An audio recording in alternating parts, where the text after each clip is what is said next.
Every relationship hides a history, and every history carries its share of wounds.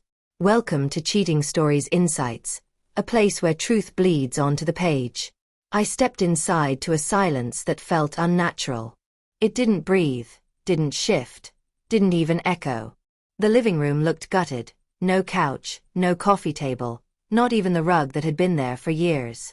The frames on the walls hung empty, nails jutting out like scars. In the kitchen, drawers were yanked open as if something had been torn out of them. On the counter, where his wallet usually sat, there was only a thin layer of dust. I froze at the doorway, the house key still in my hand. My chest felt carved out, my heartbeat dragging. No note. No explanation. Just absence. The place felt severed, amputated. And then I remembered the last words I had said to him, words that now tasted like blood in my mouth. I'll be seeing another man, but you and I will still sleep together. Nothing has to change. That night, he didn't argue. He didn't shout. He just looked at me with a silence I mistook for surrender. I didn't bother to read it. Now, standing in an emptied home, I finally understood. It wasn't surrender, it was someone already gone. The betrayal had started with me. I admitted that much, at least. But betrayal comes in layers. Mine was selfish. His was precise. He hadn't just walked away. He erased himself, our savings, our photos, every trace of his existence here. And still, in the emptiness, he was everywhere.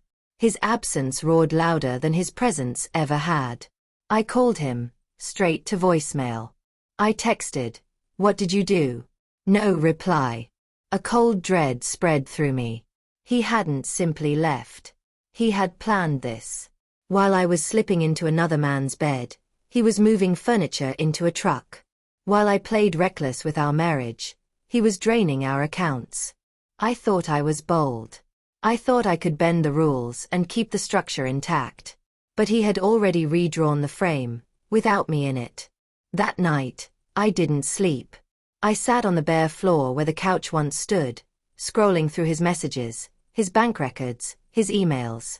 Patterns lined up, withdrawals, transfers, each one on the nights I'd been gone.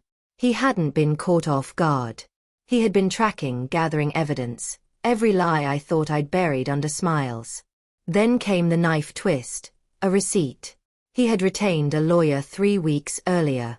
Papers filed. Fees paid. He hadn't only walked out, he had legally severed me. Further down, I saw the confirmation of a one-way flight booked in his name. I couldn't even read the destination clearly through my blur of rage and panic. My stomach knotted. My fury wasn't at his leaving, it was at how masterfully he had done it. He turned betrayal into precision. The realization settled not in fire but in frost. He had known from the very first late night, the first lie about a friend. He never asked, never accused, never begged. He had simply started building his escape. When I finally confessed I'd be with someone else, he didn't resist, because he didn't need to. My confession only sealed his decision. I thought I held the power. But staring at the empty house, I understood. I never had it. He had been patient, waiting for me to unravel myself. Days later, the envelope arrived. Legal documents. Divorce filed. Assets transferred. Accounts closed. No confrontation, no chance to claw anything back. Just cold finality. I looked at myself then, really looked, for the first time.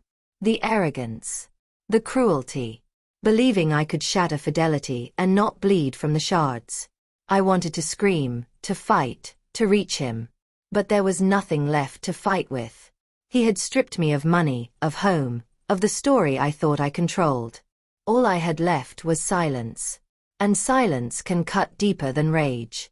I sent him one final message. You could have stayed. We could have rebuilt. But you chose to disappear. He never responded. That silence was the response.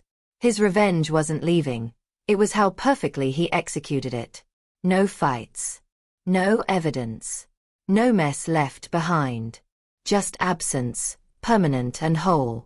In that emptiness, he forced me to face myself. That was his victory.